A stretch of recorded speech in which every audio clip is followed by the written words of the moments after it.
Bawumia Ken, why and I wish a party into Abaman. Me pe Canada Japan. I didn't have Canada Japan. Oh yeah, Juma. When young she is so ye bibi or crassy. Me mamma crass cry why bibi amai. Or Sisuku diamai. Auntie me pe Canada. Nothing any say Bawumia to my Bawumia, party into my Bawumia. And I say Obiaa di Obiaa kadiope. Okay. Nti me dear me pen no Canada Japan. Was Sabuzongo. I was Sabuzongo. Sabuzongo. Okay. Me te NZ 18. Okay. Me Canada Japan dia me phone so. It is a party no we MPP ni. Aye. We MPP ni. Aye. We are sure.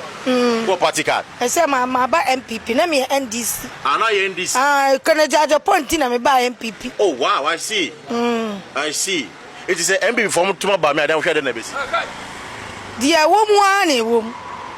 Omo to Bawumia I want kire na e wo mu no. Eno ani e betinam. I see. En change. Nti omo to Canada Japan. Okay, Matema that's it. They get connected and I say it is possible. So any pa me no. And I say it's trendy pa. Now we I get connected and I say it is possible. Ubetimi no comment section. Now pabdi we me penasem afenyo markings. Me feeling too much. Adwene da afenyo tirimu na no thing. Me say me Kennedy free afenyo na me feeling no. Me feeling brutal. I say o kasa ho. Utim say o ye matured.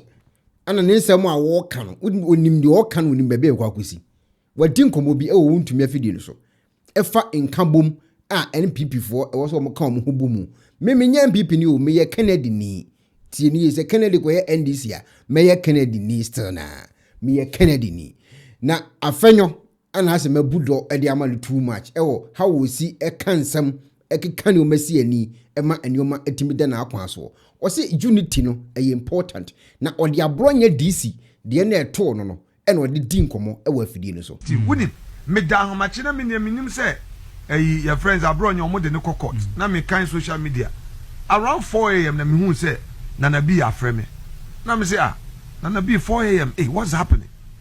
Me pick here o se kwa me na me gina wo gate my gate. What's it? No, obey inside. Nana B by I say, Kwamna, Omode Abronye air courts. And then he's appearing in court or call Monday or then judge no say, court 2 days into and then Friday. Omode no court. Wumpio, wuna obey lawyer. Dress up. Me am call court at check. And then me question me court at that day. And then the call ye. Who's your judge no? And you man no all can. And dear, I say wa prepare na adwin say me be punish abronye. And o ko trust animal farm. Brofo bi no tro ye.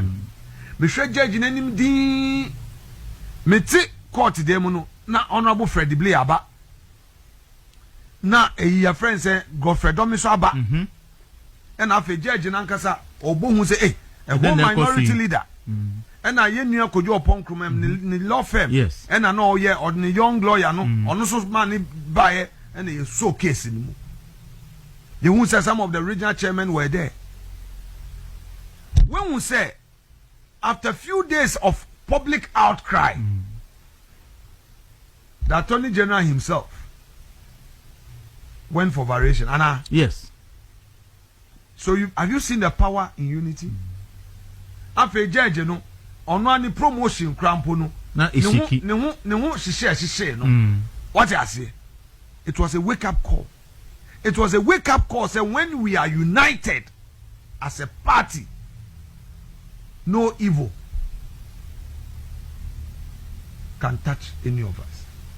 We afenyo enkomo a odi eno no na ese adu nkatia di nkomo bi ewo MCSYZ ana ya ena no was na damfo ne honorable Kennedy Agyapong na odi nkomo fa Kennedy eni Bawumia ho a wo kire say Kennedy 6 months pe atimi de nya vote bi eno signal bi a according to ase adu nkatia odi kire say Kennedy ade a waye no ono kwa ne ho ayeden adwiri no nsem madamfo ne Kennedy o we are fine. Oh, you different kura. Oh, okay. Send me what parliament na or me ranking member no me a committee chairman no me ranking member at some point. And no I'm sure a controversial person. It my friend control. No, so I just control. Oh, okay. And and until Obiaa or no canon pain be said na ninja presidency home. Now all the bear busu means here. Atiasi muse oye campaign. No atimi anya 37%. Inti establishment candidate ni Obiaa mfianso ni ya building no say obedi president. Na the otiminya 61% no. Echira wo say say the strength of one candidates no. Na womo anya de eye papa. Anka kraman befa Bawumia mpaboa. Nti within 6 months what me achieve we no. Nti mejiri say no kra eka ho ema Kennedy no. Amani boato ni yam kakra. Because very clear say Obiaa what me atimi identity Bawumia sa abenya 37% no. Oye in the reckoning for one future flabberish. Nunti ompre home kotwene home free boy bia onim say we die Bawumia ko enye ye. Okay. Nti anye ye no twene ho a. Say Kennedy no abai in contention. And nti mji say ka ni calculation ho. Because we die we ya twene ho. Ala na twene ho. Nti say one way wo ho say sia no. Bawumia ko lusu wi a. I say Kennedy na abeda na bam. And some na oka within 6 months what me anya sa achievement we no. I shall say oh ye campaign be 1 year na 1.5 years. Kabehano.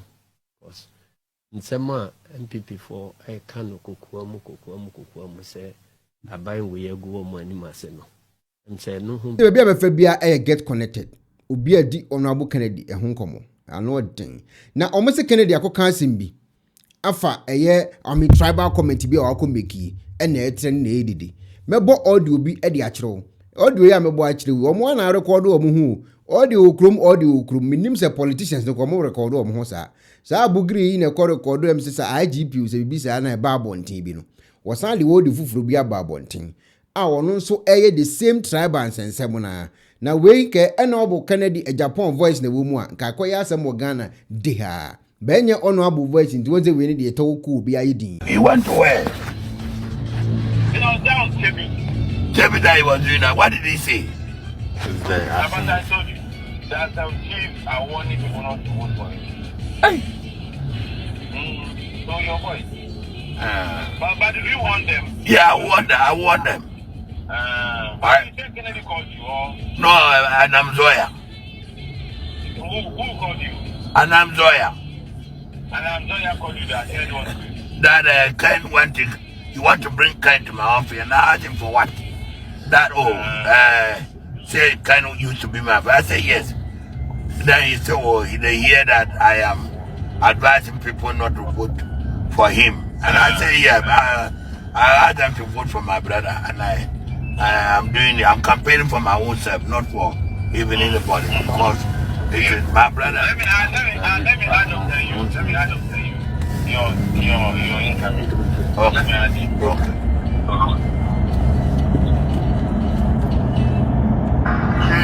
No. Your father's on the line, yo. Yes. No, okay. We're not going to tell you the prayer. No one doesn't know Dog, how are you? Yes. I want to see you. I'll bring you. Okay.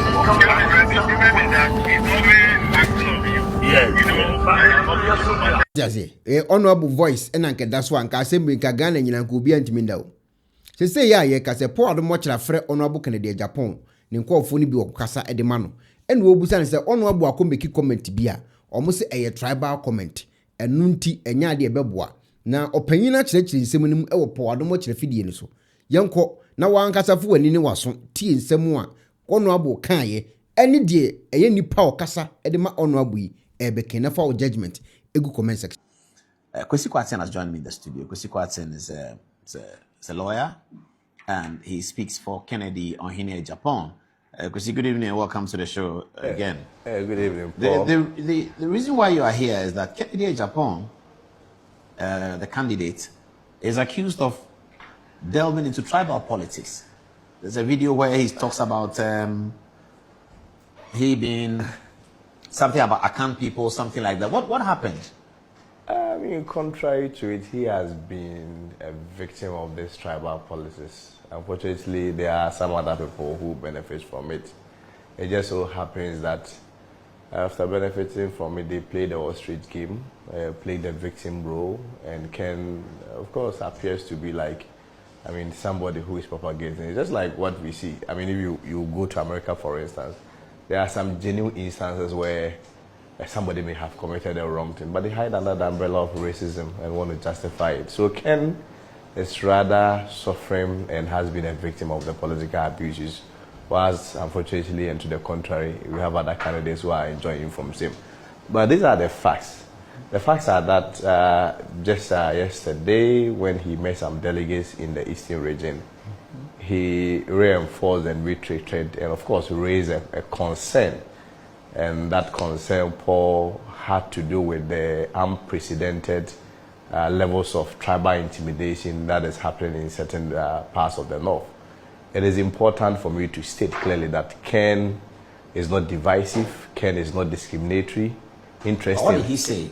What did he say in the video that created this problem? Yeah, his point was the fact that he needed to raise these concerns, which had to do with the fact that if you go to certain parts of the north, his supporters are constantly being intimidated. Currently? Yes, there are situations where they have to get chiefs to compel delegates to pledge to vote in a certain direction. Recently, if you recall, when he went to the north, remember there were some delegates who voluntarily came to him and revealed information about how they voted for him, which unfortunately they recorded 0 for him. I mean, he raised this concept, but interestingly, some of these are people who came forth are getting threat of being banished, and some of them also threat of harm. So he just had to lay those concerns out, and of course, I mean, had to emphasize that if that is happening in other parts of the country, if we don't condemn it, it may also embolden other parts of the country, for instance, parts of the South to also do the same.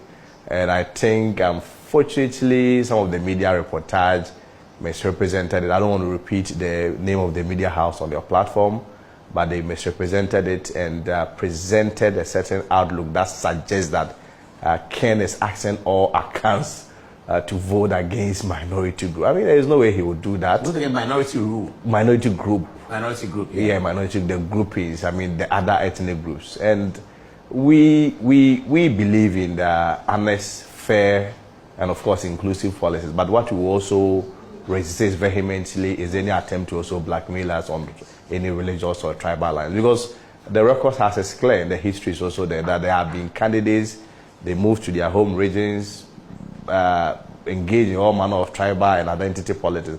I personally do not believe there is anything wrong with identity or, let's say, home advantage. I don't believe there is anything wrong with that. But but from here, so yeah, vote from here. But when you propagate that and then play the ostrich game and then appear victim when you move to the other, your opponent's home region, that is where I feel it smacks some form of hypocrisy and ought to be condemned. So, Paul, the emphasis has to be made on your show that Ken is not divisive.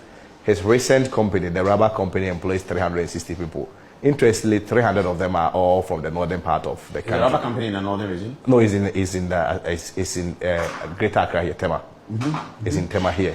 But interestingly, it employs about 300 northerners out of the 360 people that currently works there. So the point has to be made very strongly, refuting the claims and those reports that were misleading and deliberately misrepresented to create an impression as though Ken does not like Northerners. And interestingly, this thing only resurfaces anytime you are going to have election, where it's almost being used as a tool, being weaponized also by some politicians to create an impression that other grouping or other tribal group do not like the other. We dissociate ourselves from such campaign.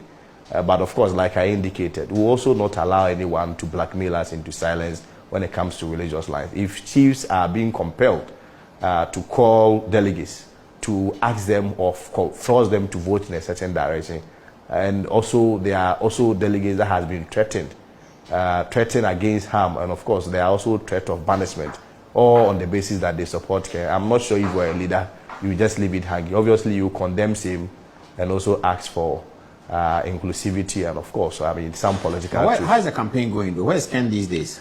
Campaign is so well. Ken, as at now, is on his 11th region, which happens to be the Eastern region. Just yesterday in the evening, he took a break, has to embark on some few personal rounds, and hopefully in the next 2 days he will also proceed. But of course, our message is really going on well. Our message has been simple. I mean, in 3 phases, I would say it's premised on jobs, jobs, jobs, yes. And that's what he's preaching. Especially, you recall, Paul, yesterday, the unfortunate incident that happened where young people had to lose their lives in their search of jobs. Of course, Ken is not promising to come and solve every problem in the country. But within the first 4 years that any person will have as a president, with the right environment, empowering the private sector, and of course, taking those bold initiatives and bold decisions, I am very confident that we'll be able to reduce unemployment and create decent jobs for our people. Not only decent jobs, but also even those who are working, who are underpaid. The Ken's principle is that when the economy boosts, which of course there are a lot of job creation, people's salary also going to be affected, and people are also going to live the decent life, so that the American dream that people are living in America, the UK dream that people are living, we can also live the Ghanaian dream.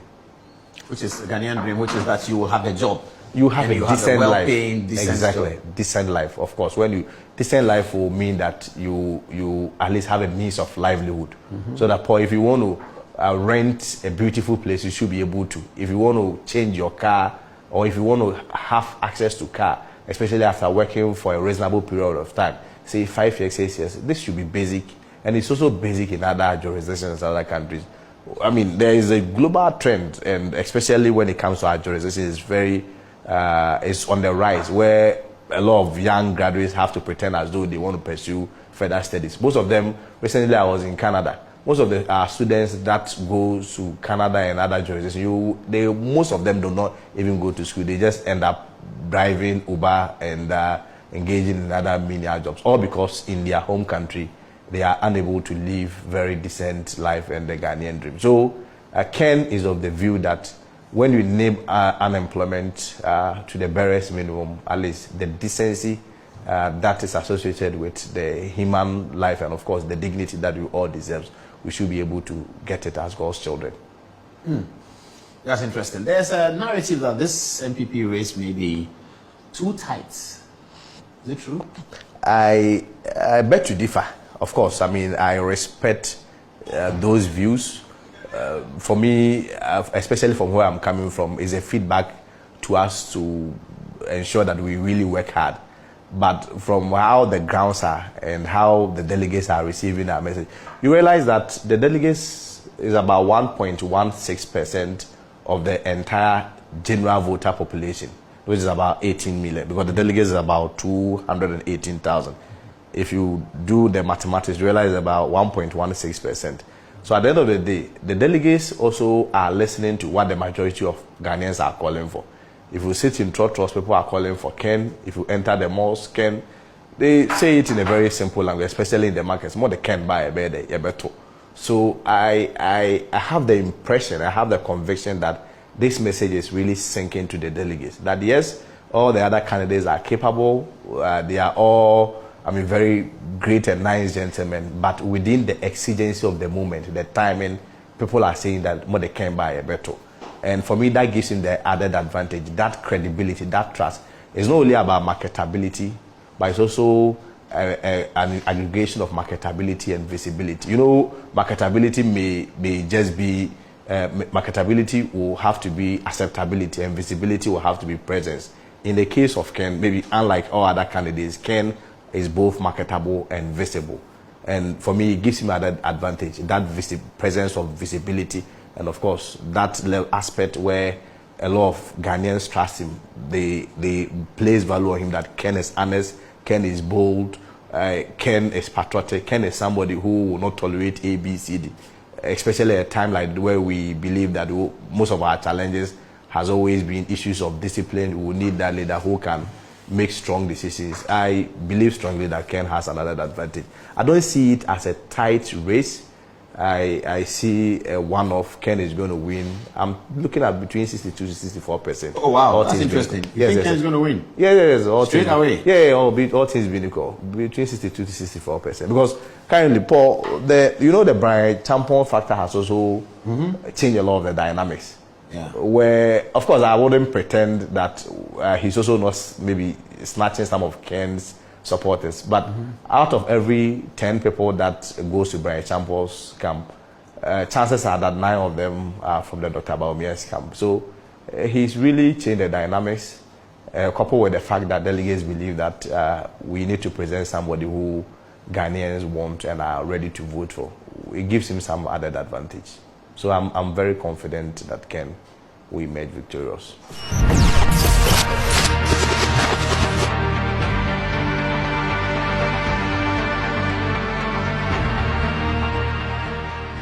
The Mwangas Martin Chirimuno. The honorable comment you are making at I de ha one 10 times one. In Chirimuna, need pay a diabe. But me why check comment section. Me say connected and answer a Venice almost say Bawumia quite simple. It is possible. A moody here now here, maybe they are connected at the mammy. Minimum why venture. Now honorable Kennedy Agyapong call for a year campaign a dinkomo. Can't Quinty Muhuni say was almost 2 at the honorable Kennedy Agyapong. As in the campaign, the real say smooth to know. I'm so kwane ya peke ya de no. Ni keka ya na mu akira ani akwati nkomo bi. Wo mo se papa no de wo ye. Papa no de wo no nko ni sika. Papa no de wo bu ahiafo. Papa no de wo ayemu ye. Nanso odidi atem. Ma me simu ati bio. Mun ti bi da. Ana me nko ana ya metie. Yeso odidi atem. Ye. Ma me. Ya nkaso ye kromfo. Omo ankasa ya ankaso akofo bi yire ba ku bi e ka ho de me fere mu anim so madama mo fa nche me ya ankaso akofa ba bi wo wuram ye no yeso ye de we didi atem enu no tin wo mo agode beboa MPP fo ma ye te ha yi a eti won fa no mo anko won fa nko ana ye mini akosua menu wani na tem da na wonso wabedi umami atemu ana ka kire me mesi ada sankroma ono bo Kennedy Agyapong ni na tem da eti minim se bia no wabedi di obi atemu ha monka ni ensi nkonya ne ya ni enka ho asem onye sa na cheso obi na twe na no de si MPP amanyokuo mpanifo ho na papa eti ho na hiye na bufuo enu okoka bie enu nti na yesi empam no yi abusia amanyo no de aba beduro no no de abeduro no na nano na me bon kompohwe Bible mu wo mu Nyankopon fa wo mu de wo mu ye niema akese me hwe ya na me hu se wo mu nyina da wo bie de ho na brabo no eye 100% perfect da se wo mu nyina ye nkofo bia no mani so se no wo mu mponi abotere na de ohwe Mose Nyankopon se fa ba ne kire botan no so enam se ni buafuo nti wo se mu nkofo a mu nyini ne mu behu Nyankopon se nkire ne otimi ye wo ma ba no so pe Nyankopon se sa nam ka se ye no ni buafu wo ko tro mransam du odi obeduru ye hu se Israelfo no som bosom wo ma so ko wiem we tusa ye Mose asem na me kan yi o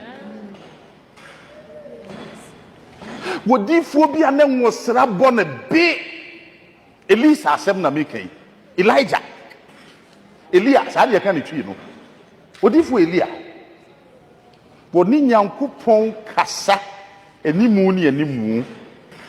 Wono wo fro pepo no abre ne mofra bi gina hosere no. Wo se he ensisire mu free wura mu mewe mofra yi no mu mu ade. Eneyi asanke be ka se no suni paboni ni ebi mada. Esu no oni Nyankopon kasa enimu ni enimu. Woni abotre. Hey, mofra sere no keke ni ensisire fi wura mu aba bewe. Wono kura Nyankopon de ni ye adwuma. David ne ne ba Solomon de me nko ho. Enu po de esem na mbeka kire mi o. David timi kofo obi yire ekum ne kunu ka ho. Kodu ba bi Nyankopon say David is a man after my own heart. Nyankopon say David de wo damakuma. Hey, wo bi awafo obi yire kum ne kunu. Na chese enye ne ebu aten o. Enye ne ebu aten. Na hwan Nyankopon a wo ye dai wo hunu akomamu na brei was what the Satu Honorable Kennedy Agyapong so we yi no amba ye ne a yes e no wansi ye de ye beka so odidi atem eti Nyankopon de beji ye a enye yi ana Nyankopon soma me se mansoma wo mabua ye ne enye yi ana was wo meji Ghana fo a eti odidi atem nti enkwa ana the bi eba wo man hyebre asem a ye ka ye de niam bi to nchen ade ehu ne se be kakra obi ankuma ye party bi mu obi abeko no ho asem bi ba kwa blanka me ka bi be yesu me kama no atum me ko kai ekina nko me ko predi bre bia ye de be ye ntansa de abesen me ko mu enti ma me obi di asem be for do hwan na be ka bi ama wo hwan na be ka bi ama wo ana hu ni say nkomo ya koso no aso obia honorable ni hia no honorable na eba obia di nkomo a honorable din no obo ana odin na omo se enkremufuo adi nkomo bi ena omo chese nipa obeka say imam ono so comment omo mekini o o se honorable Kennedy Agyapong obechusu no over Bawumia as eye ono ye imam o se sheik o se de no enti ena o ka sa asembui obetim lo comment. But circumstances binti Dr. Antimi meye president of Ghana da me malam na America. Ontimi meye president. Opa munni agona mo fa Dr. Antimi party na nim 1,000 times obewe. O sini me do Nyankopon me kan pay wo ha. Hwe ayi mukrom ha ba bi adwo asafo firi no. Je fra won say domi kwablanya. Na na do ko abato so 2020 no. Wanya 78,467. Votes are na dunya no. I represent over 60%. So yeah. Ana adwo asafo kura ni papa nti hodo mu pa MPP pa. Adwo asafo kura nya 65,041 votes. Na BT adwo asafo over 3,000 votes. Tieni yo. But Professor Mark Ekwe ba na efe no. Smart gang update. Onya 50,000 votes. Na ba Bawumia nam 5,000.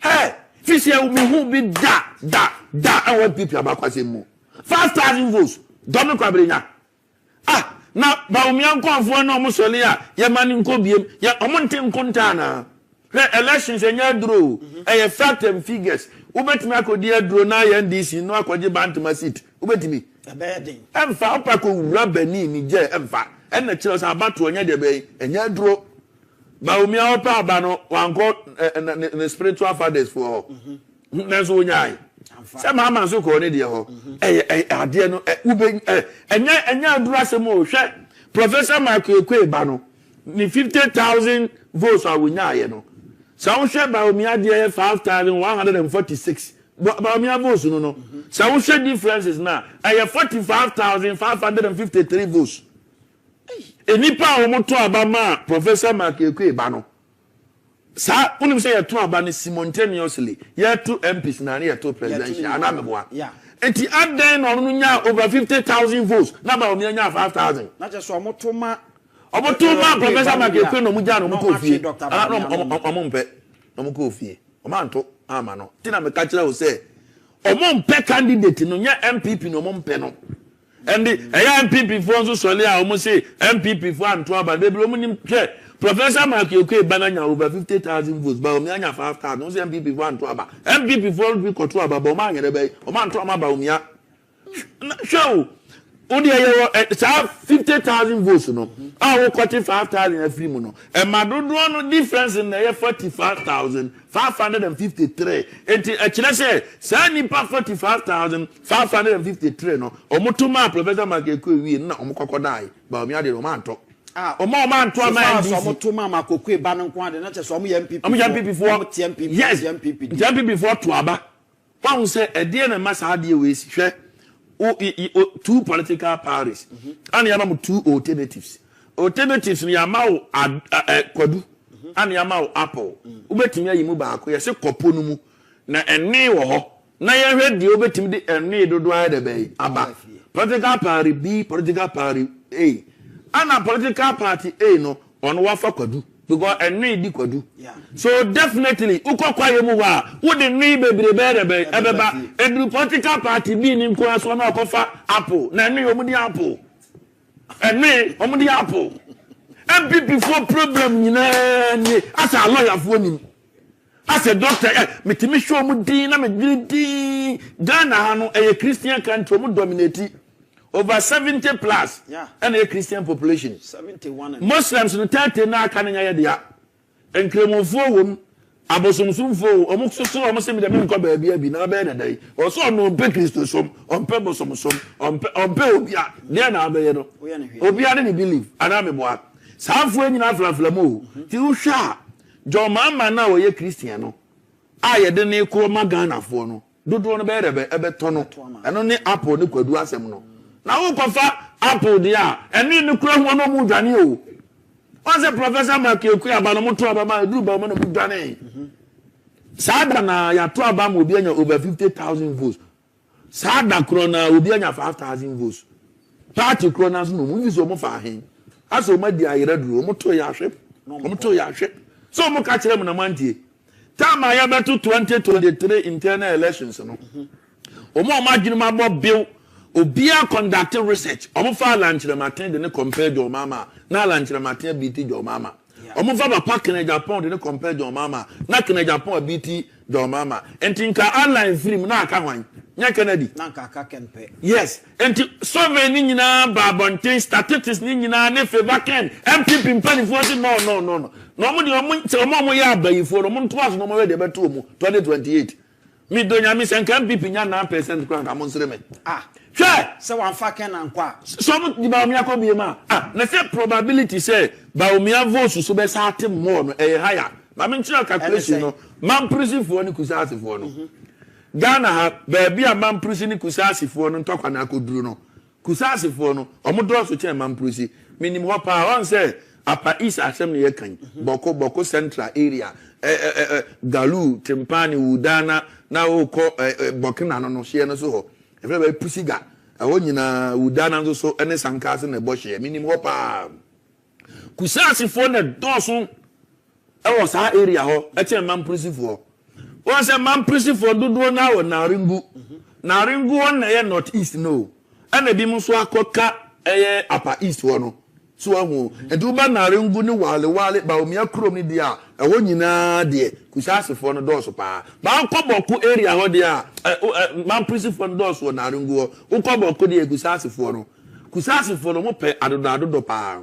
koko ne ade enti even southern part of Ghana no ba bi bebire so wa kusasifo no doso pa avedi tie edintwira ngoma no aba ye beto aba biem a uhe kusasifo nyina omo Ghana omo ko 1 million votes the whole Ghana omo ko 1 million votes na ntokwa sitrabu minu ntem na ukoyi ba akukwa ye wo party kakraka we kandinia ufi da opponent no obeto ama wanazo obeto atiawo obeto atiawo enti ufa Bawumia chese echirese 2028 upper east munko honko ye campaign uko wanko besanya zero na se zero na doctor nyinya nyese kontompo over 30 police stations no nya zero awana nso na ohu nyankopon de yesi ba bia bonsambo na mpesi na nyankopon so ho wo ye koto internal elections no ana mo chichiri ade ni momu ne ye papa akoto eni ala nchire matimu ense esiremu ho special delegate elections Bawumia 100% MPP party no polling station there were 5 delegates. Yeah. So we should be about me and Zalona. Rejected ballots no, a be a 3, a be a 2, a be a 1, a be a 1 a 5. A chetanka polling station delegates no 5 no. Come to about baby and maybe a 3. That's one crown. Baby uncle being a 2.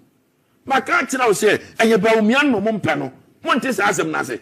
And your Bawumia na party falling at the bay, and peno. Ah, now and another abediade. Na party mesu, police or munyabi, soldier or munyabi, migration munyabi. Just say MPPT etia kunyasono. Nas no ba obetimi di omako ode Ghana akobo sha asase so. En wa hwese yi Dr. Bawumia. Mosumo se mompe no. Yo me pacho first no 2023 asem na okay na nado one odi nachi. Samun san twa from ben mo boka no krepa. Wa wo na nado di Bawumia jida. First na asem ne kan yo 2023 ana na nado throw the support e ma Bawumia. Eno no metimi aka se bia no wo candidate bia obo ni buga. And me modi wa on the betimi a kire. Send the president Kofo ta no so the favorite candidate. Tina na do so bia no so the favorite candidate no the tia a party mpanifo ni nya na mala nchire Martin Fili mo no. Yeah. But the question is, ye to abawie ya Bawumia ba ye no. Enanya Bawumia so say gina o say gina biem. Na na do we. Na do ta bra ya chi. Opa buso bia na adena onim say Bawumia ye the vice president no. Wotimi boa na say nka obeta na chi sa akopim so obenya. So mo say na do ko 3 times as a saying. Ana Kofo ko say anti yema Bawumia nko anti nka na do say de okọ bebre ba sa unya ye say nka Bawumia hwede ba akopɛ de nko so say rebe eta na chi. So what the concept na say but we say Bawumia de na hwe ase we de hwe papa ye friend prof adubu ahin obekot 1992 1.3 million votes no di ja president Kofo onse mane ko ba akopɛ o ansa na ubeko empre bebre no mienu anamiensa no eye performance ntia papa prof obeko no eye 1.3 million votes ana president Kofo be increase ni 2.8 million votes that was 1996 ya deni ko ewanya na obi abeto 1.3 million votes no abe increase ko 2.8 and the party from say hey papa in native area onya 65%. Satam Jalinya 33%. Who subtracted 33 from 65, make 32%. And just say Ashanti region Kofo Fili no or the 32% ne buy. But Oko Bawumia ne Krongo wale no. I only have northeast no. Yeah. And then Naringu area nyina wonya 54%. Ana mama nya 44%. Uti 44, 354 my beka say. 10%. Na so free ni kromo ba Bawumia ke say ni bibia not me jiru kwa me ntiase nkremofo mo party na bro na emomo no de na nkremofo ni bi nso pe empo omo ye floating voters eni omo ye party ma de omo pe no ene no na party ye de be eye enti e party na ne tu na mna Dr. Mom ana nkremofo empe no Dr. Alhaji Mahmoud Bawumia ana nkremofo mpe na nya MPP mon nkremofo mo mpe Dr. Bawumia ma me nchire calculations before 2016 elections na Dr. Nyameye vice president no a running mate Ediba Nana Adodankwa Akufo-Addo ye former president Chekizongo communities bia na hwe 2016 ma omoto de ma MPP now the Safabra 2020 ma omoto de ma MPP na check 2024 Kozongo communities nyina na kohwe ema omututi a Dr. Alhaji Mahmoud Bawumia.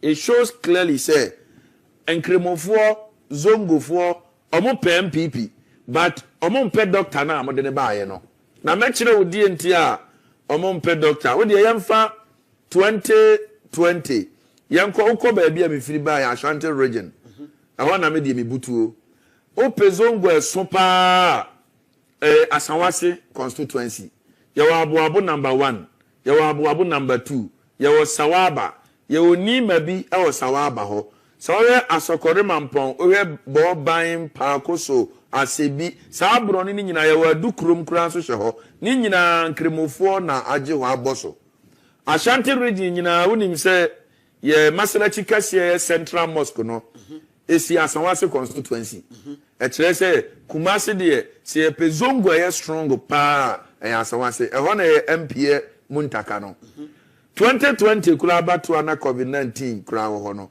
na Nadu nya 42% e wa asawase constituency so na Nadu MPP ni obi abetime cross check tama na Nadu nya 42% no mama nya 57% asawase constituency but yede papa Bawumia oye kremoni ekoye no e wa asawase kro na o onya 36%. Smart Gang Update. Na Nadu Christian o onya 42. Bawumia ye Muslim onya 36%. Bawumia nya 36 no ana mama increasing the votes his excellency from 57% to 63%. Ubetimi acheke. Now MPP krona kwa abato so ezongo fo anto amane kese kura zongo votes no edoso wona Nadu term 2016 2020 if you dey yanhwe siremu kuna yanko baabi ti se Temale Central na Nadu 2020 onya 29,000 votes over 29,000 votes o 2020 Bawumia ye ka Temale Central na ge se ho no dagomba kasa ne ade na ye strong obi oye mamprusi ni bi aso te dagomba kasa enso sha Bawumia na hote wo kasa no onu mo nya 20,000 votes. What do you check it? From 29,000 to 29,000 every so. 9,000 what two agu say MPP for so mompe. What two agu bas votes assembly e kan you. And there was a time it is so say I can na pen me yam shame baba. Even sinemu no kra ye ka Temale Central kra no. Na Nadu onye tani sabe. Na Nadu onye siremuni. Na Nadu onye Muslim. Na Nadu free achem every apoye mantemu eastern region and so onunya 29,000 votes. Bawumia ye tani sebe Bawumia ye kremoni Bawumia ye srebuni Bawumia honsu no free da ben ye cheche 5 northern region ni mu ye cheche 3 northern areas no na ye Temale no kwa na ye head on say northern region ya chebanya savannah ani abenya northeast ba ni ye cheche mu no na ni nyina kaboma Temale ho na na ye o ma henkro enti ye ka ba bia Bawumia fira ye Temale ho because e ofan de se Kumasi ne ye si echima ye benya asante achem na kese ho na akonya ne nchemu atwoma mponua ne abenya center Kumasi ye ka ni nyina boma Asante region enti say ye savannah o say ye northeast o say ye north ne na henkro ye Temale no ye ka ni nyina bom na esirim na odi ye nyimi no ne nto nchan upper east ene upper west no enti nka o area de vote bia na Nadu benya bia na vote bia na Nadu benya bia no I was say Bawumia nya no be times 5 na so o depreciate here from 29,000 to 20,000 votes obia make Temale Central specifically me figure zongo communities bia de be akyerew no ahunu say anya MPP na nkremofo mpe o na mo nkremofo mpe candidate na modern year de be e baaye no so ka san nkremofo mpa dienti no mo mpe candidate dienti a mi kire mu se o mo mpe no enie sabe ansa na abehun se nkremofo mpe candidate ye de ne koye no ejina figures a onyaye ewo zongo communities na figures na onyaye so no ejina bibi so ti na onyaye sa figures no one say before 2016 Dr. Alhaji Mahmoud Bawumia in 2020 or catch Muslim for say na Nadu ba or the bibi beba efeno Zongo Development Fund and a Zongo Ministry. Yes. And so the Muslims were very happy. So motesa because a Benya ministry back on yeah befeni Zongo Ministry. Like I say ebeya juma boa Zongo communities no. But na Nadu Azumi office 2017 ade ba bepem 2020 no ya mu ba bia Zongo Ministry ni fai one say even crowd bank remosuma nyame say innama yasha Allah mi ibadihi fi ulama o si na body efo ni nyina ni creatures no omo di mu pa no eye omo sua de se wo sua nyame ngoma ubehu de nyame pe en de nyame nya de bai empe and the doctor na wanya nimdia ni nimde ko nkan e no se we president free wa doctor na eba ajesen kan kremofo so ya sebi nyankopon ama ye nyabere MPP de bai amamuo mu fine enti se ye nya wa ministry pa when I said yes and Kobena ministry na zongo for. Doctor. Ona ye kremu nanado nye kremoni.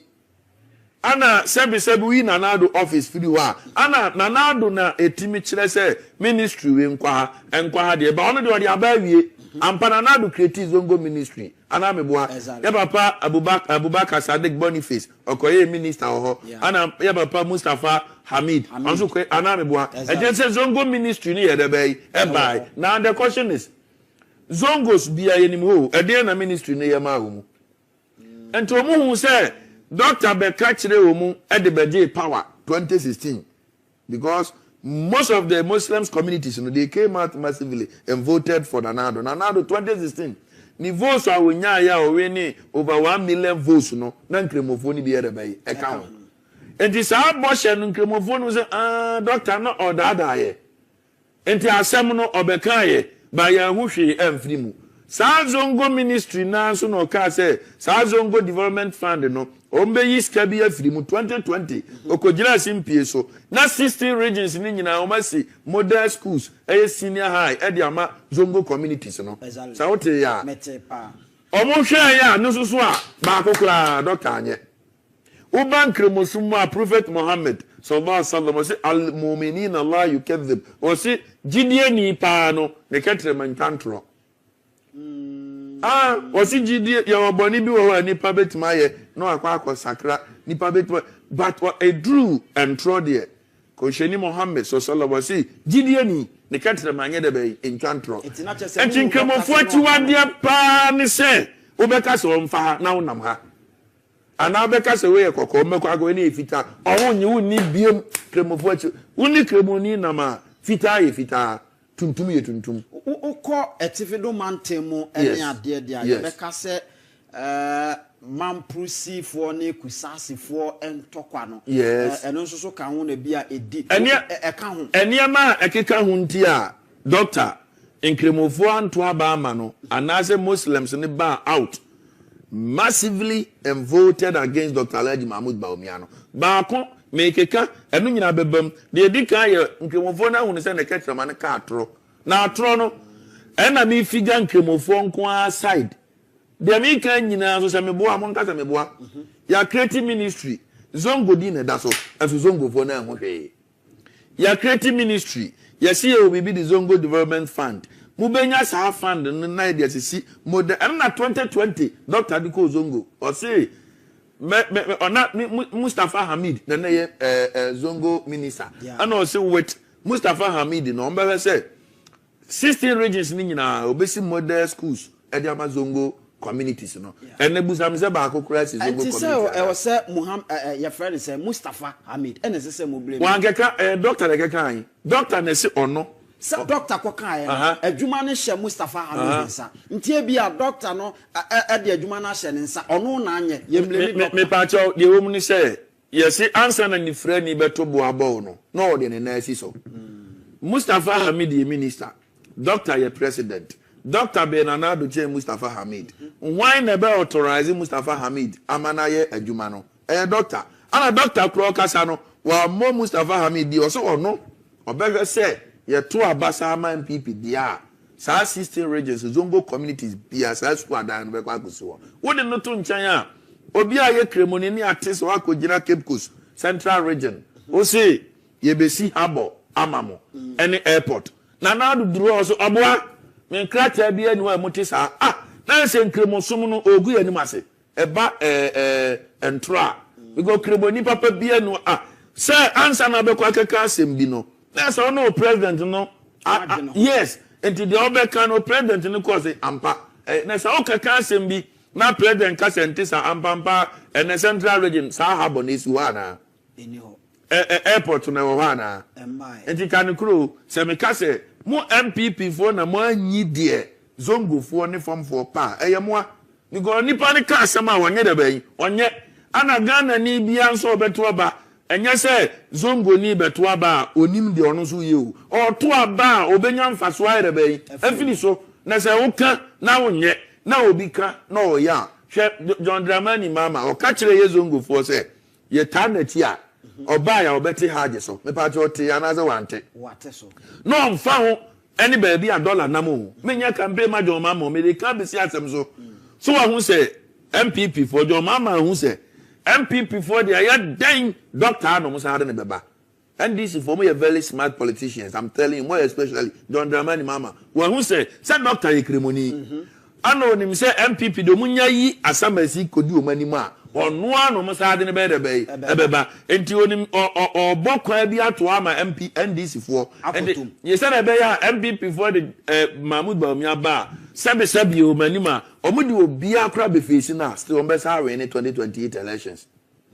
I'm telling you so o masuma fidie na to no ntina oba ya na oti haje so no otis no say hard village and o say she o mu bo say yen o she bo say obema ye 2 holidays me part o de amaya na so anfa amaye o de amamu and ye celebrate Eid al-Fitr and Eid al-Adha no na Abraham afoliba ye ku eye odwane na ntwie no and Eid al-Fitr ye Ramadan ye the fasting ba wi ya sa Eid no first ni ye no 1 per holiday na ye 1 and John Mama na ye 2 enti Papa Bawumia no be ka kire Zongo for say Messi school adan amamu from Zongo Development Fund 16 regions nyina wansi ene mama no be ka so bete hard village so wate e pa cha ne ukoyi Bawumia na uyi obi afri andis mama ko Zongo ahwa ne beto baba no beto ama andis yes enti yenya nkoto 2028 abakura and I'm telling you say NDC di kan enya 80% of Zongo votes.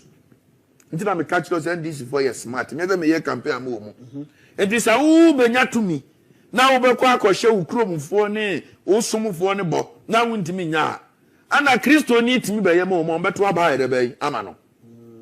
Enti mama ye Kristo ni e de enti na wahwe ba omi afimfra mo Zongo community nyina. Eno na de bia me kan na me de akyere MPP for say wo be ye Kristo ni na a Kristofo ni nyina be pie beto aba.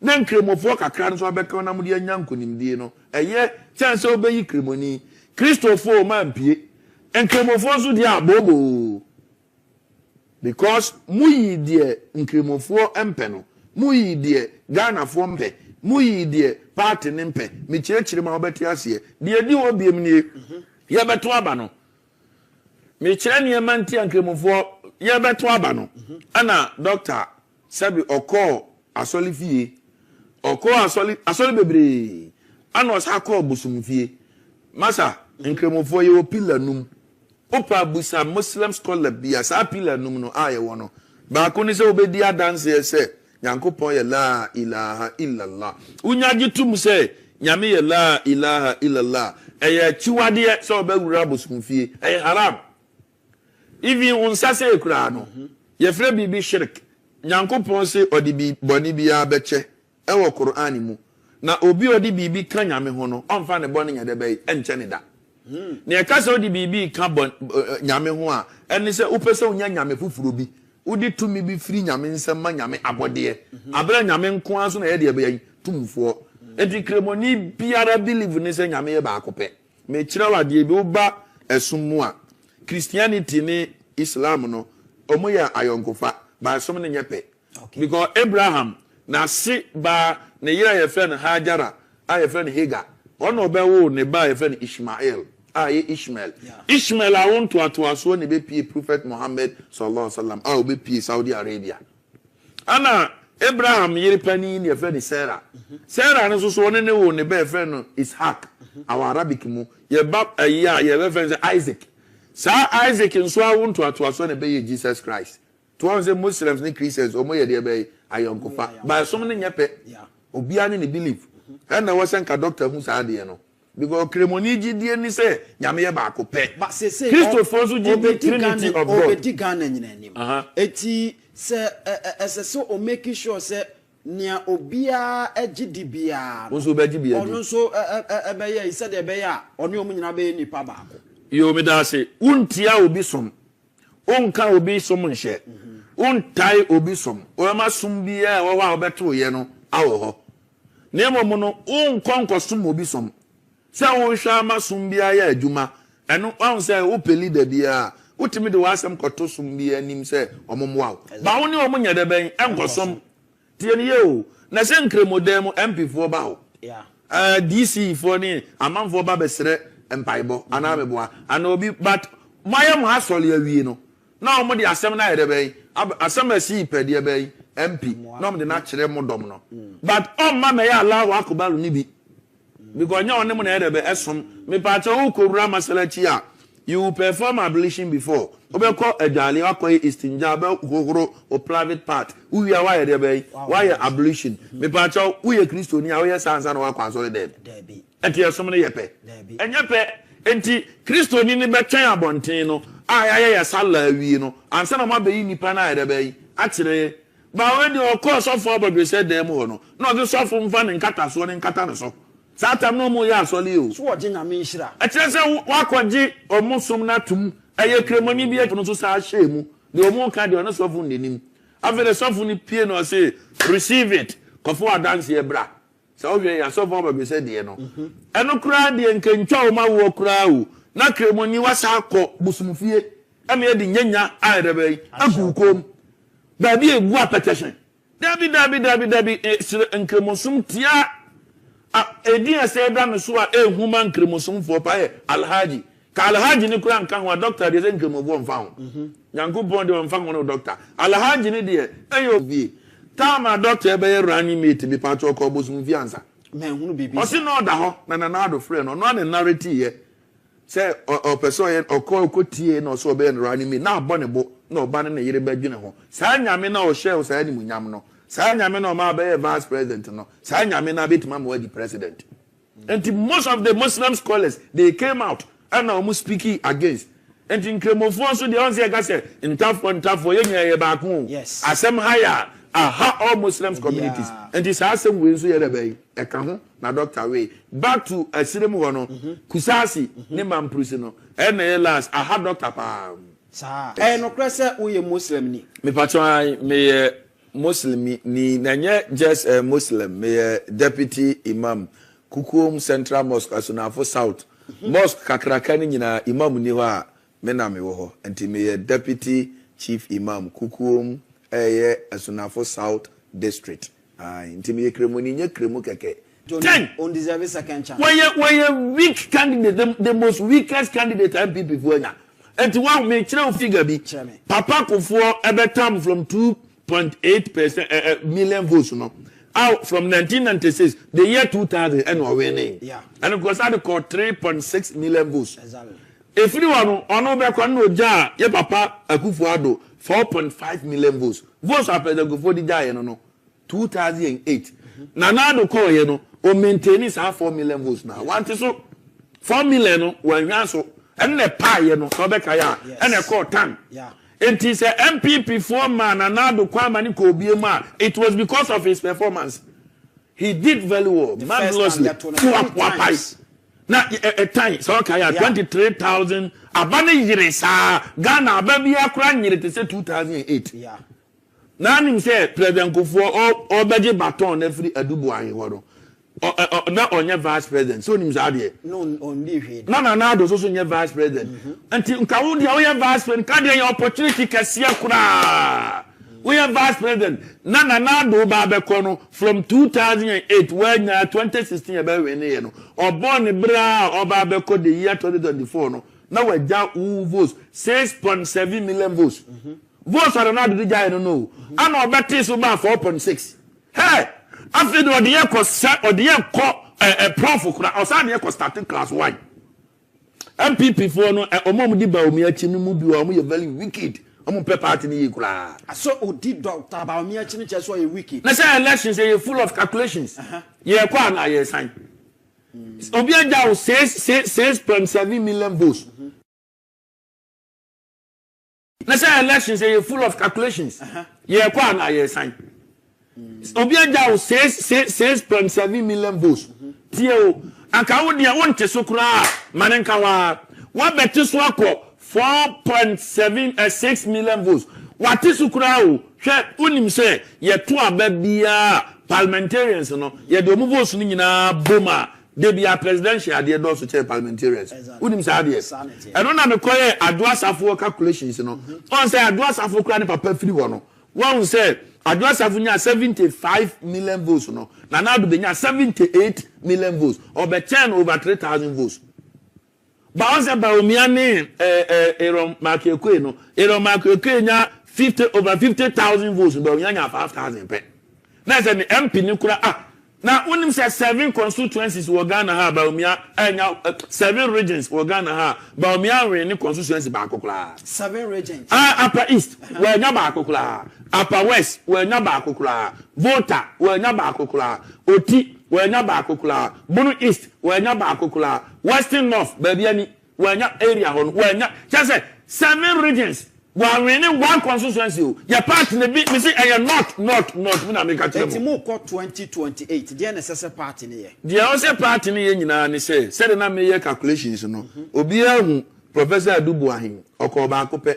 Enti say onim ye party na ba kwasem ye dia 1992. The performance nyenti ye ma ne san. Saa na Bawumia nye obi ne kumantwi. Ya ma ne kwan ana wakɔ. Calculations ni be bia no ere be ti say the ma prof tenase no I was here ma no so ere be tenase because we party ni mu kra ya very big mistake ya the ano adura kan ye fa Christian na ye di ceremony di akire we no be say papa Kofu asa na obeba no na ye Ali Mama say okay ana na ado so asa na obeba no na ye papa Mahmud Bawumia and one say party ni di na ano adura kan no wonim say na wo ye edenya power wo se me ye be me dane no as a we majority minority now they are called because party no ba na hoodin na southern part of Ghana baby a party na hoodin o southern part of Ghana kuta 65.something%. Party ni mu dom no e wo e form ha wo kosire ma kakra bi na ye be e wo ho yes enti do want only same phone nyina be ka ho na wanya hade ntu who yi candidate who ye delegate I was so quick candidate free baby. I would dom near the bay. I want to after religious affiliation, it plays major role. About Tuma. I was some factor say party ni mudu do see a Christian. Aka so I am fantini. Yes. Uba NDC party ni ma Northern Central voter. I want to ma hold. I want to know pick up leadership every. Me see NDC 4 years smart at NP before. Tombe dia kunyasa wanu okoyi aka amisata ana anyasa na asebete ene kwanya ma mi je mensa ono so ye fanta me pacho o mayi kremoni o mo vice president da omo yi bida aso ni o mo kra na nkremofo to abama wo ntina me say mukoyi die nkremofo no nyade be empe no example ni nie. How to use the laser home kit. First, apply the gel directly to the tooth surface as demonstrated on the video. Second, connect the light to your phone using the USB provided. Leave the light shining on your teeth for 16 minutes. Fourth, rinse your mouth and the mouthpiece with water, cold water. And lastly, smile. Using the toothpaste separately. Brush twice daily with the toothpaste. Bear in mind, this product is not suitable for pregnant women, breastfeeding mothers, and children under 18 years old. Enjoy! I am Bushafo.